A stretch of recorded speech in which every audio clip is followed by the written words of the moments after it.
नमस्कार, मैं हूं संजीव श्रीवास्तव। आप देख रहे हैं 4 PM मध्य प्रदेश। बीजेपी की 5वीं सूची के बाद विरोध के सुर मध्य प्रदेश में तेज हैं। 4 PM ने शनिवार को आपको जबलपुर में जो कुछ हुआ था वो बहुत प्रमुखता से दिखाया था।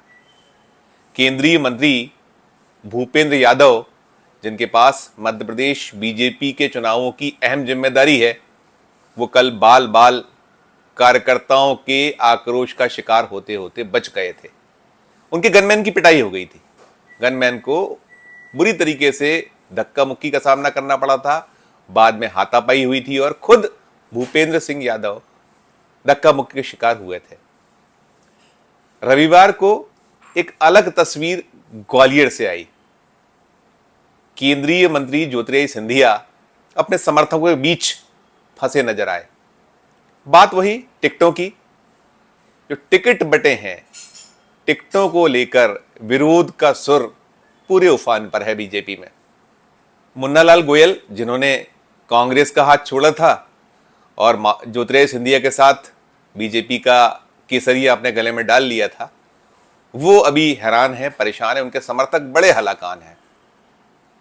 ऐसा माना जा रहा है कि सबसे बेहतर प्रत्याशी यदि ग्वालियर में जो क्षेत्र है जिससे वे टिकट चाहते थे, उनसे अच्छा प्रत्याशी कोई नहीं था, लेकिन वहां से माया सिंह को बीजेपी ने प्रत्याशी बना दिया है।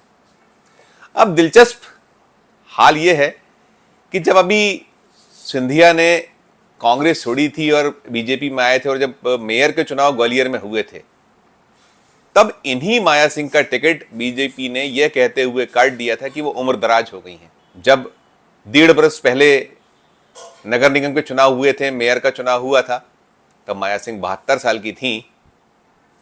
अब जो उम्रदराज 1.5 साल पहले नेता बताई गई थी, वो इस समय विधानसभा के लिए प्रत्याशी बना दी गई है। और मुन्नालाल गोयल सरीके ऐसे कद्दावर नेता का टिकट कट गया है जिनकी जीतने की संभावनाएं प्रबल बताई गई थी। जो हमें सोर्सेज से सूचना है, उसमें सबसे बेहतर यदि किसी को खुद बीजेपी के सर्वे में माना गया था तो मुन्नालाल गोयल। अब जब टिकट उनका कटा और सूची में नाम माया सिंह का आया तो बवाल हो गया। बहुत लंबे अरसे बाद जय विलास पैलेस पर हंगामा, नारेबाजी देखी गई। वहां कार्यकर्ता, मुन्नालाल गोयल के समर्थक डटे रहे, डटे हैं। ज्योतिरादित्य सिंधिया जब उनके बीच पहुंचे तो जो समर्थक थे मुन्नालाल गोयल के, उनका आक्रोश साफ नजर आया, स्पष्ट दिखाई दिया। क्या कुछ दृश्य था, सबसे पहले हम आपको वो दिखाते हैं कि जय विलास पैलेस पर जो नजारा दिखलाई पड़ा, देखने को आया, उन दृश्यों को देख के ही आप समझिए खुद ज्योतिरादित्य सिंधिया कितने निरीह असहाय से नजर आ रहे हैं, कैसे नारीबाजी हो रही है। हम पूरा का पूरा दृश्य आपको दिखाते हैं जो रविवार को दोपहर से लेकर देर दोपहर तक चलता रहा। पहले उसे देखिए।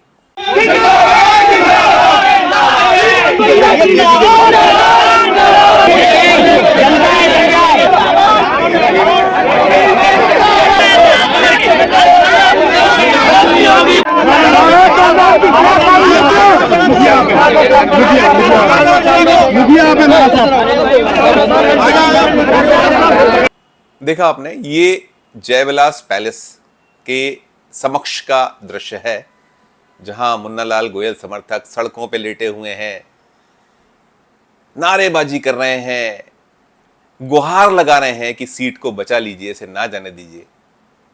ग्वालियर चंबल संभाग में 32 सीटें हैं।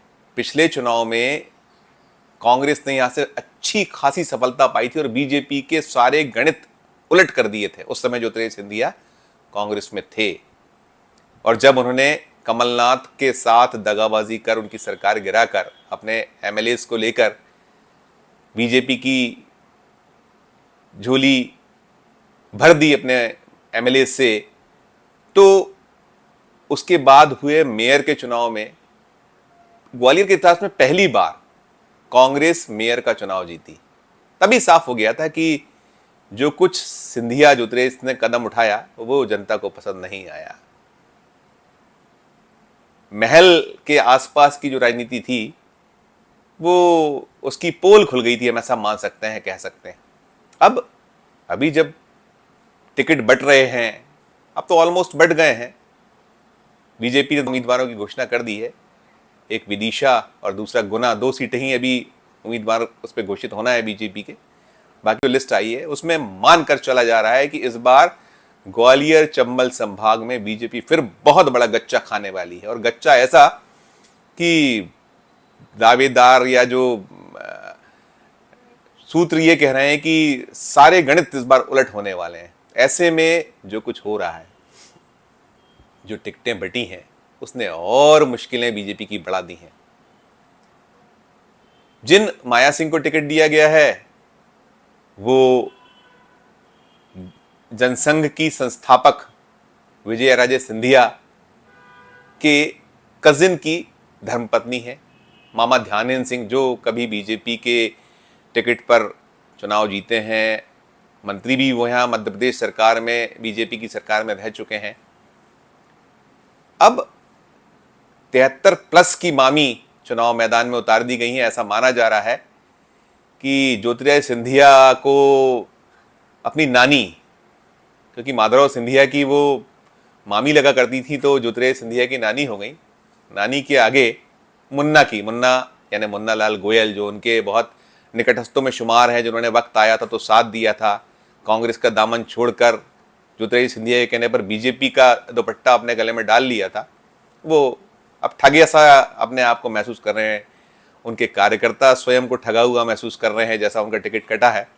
सूत्र बतला रहे हैं कि ज्योतिरादित्य सिंधिया ने 3 दिन पहले मुन्ना लाल गोयल जी को बोल दिया था कि उनका टिकट फाइनल हो गया, तैयारी ये कीजिए। लेकिन सूची आई तो भौचक्का रह गया। पूरा का पूरा जो कुनबा था मुन्ना लाल गोयल समर्थक वाला, वो हैरान है, हलाकान है, समझ नहीं पा रहा है।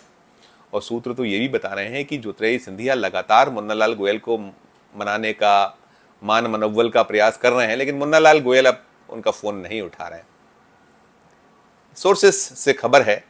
और आज भी जब जयविलास पैलेस पर जितना जमघट था, वो सब मुन्ना लाल गोयल समर्थक थे और उनकी पीड़ा साफ नजर आ रही थी। कहा जा रहा है कि ये सीट थ्रो कर दी गई है बीजेपी की ओर से। क्यों थ्रो की गई, क्या हुआ है, तो खैर पार्टी जाने और नतीजा बताएगा। जब चुनाव के नतीजे आएंगे तब समझ आएगा कि एक्चुअल ये मूव जो बीजेपी का था कि मुन्ना लाल गोयल का टिकट काटा, माया सिंह को दिया, तो ये सफल रहा नहीं रहा, ये नतीजे बताएंगे। लेकिन जो अभी ग्वालियर चंबल संभाग की राजनीति है, उस क्षेत्र का पूरा जो दृश्य है, वो दृश्य बतला रहा है कि भले ही प्रधानमंत्री नरेंद्र मोदी ज्योतिरादित्य सिंधिया के स्कूल के जलसे में कल ही होकर गए, लेकिन जो उनको मिलना चाहिए या जो प्रयास कर रहे थे, उसमें सफलता ज्योतिरादित्य सिंधिया को मिल नहीं पा रही है। मुश्किल उनकी बनी हुई है, ऊपरी तौर पर दिखता होगा, लगता होगा। तो ये जो पूरा का पूरा नज़ारा था, ये जो मध्य प्रदेश के चुनावी राजनीति के जो रंग है, हमने कहा हुआ है कि हमें जैसे ही कोई इस तरीके का रंग मिलेगा तो हम सबसे पहले आप तक पहुंचाएंगे। उसी दायित्व का निर्वहन हमने किया है। इस वीडियो में फिलहाल इतना ही। हम फिर किसी नए वीडियो के साथ आपके समक्ष उपस्थित होंगे। हमारा ये चैनल मध्य प्रदेश का नया है, इसे लाइक कीजिए, इसे सब्सक्राइब कीजिए। हमारे कमेंट बॉक्स में जाकर ज़रूर कमेंट कीजिए कि ये हमारा वीडियो आपको कैसा लगा। देखते रहिए 4 PM Madhya Pradesh, 4 PM national और 4 PM हमारे अन्य राज्यों के चैनलों को। धन्यवाद, नमस्कार।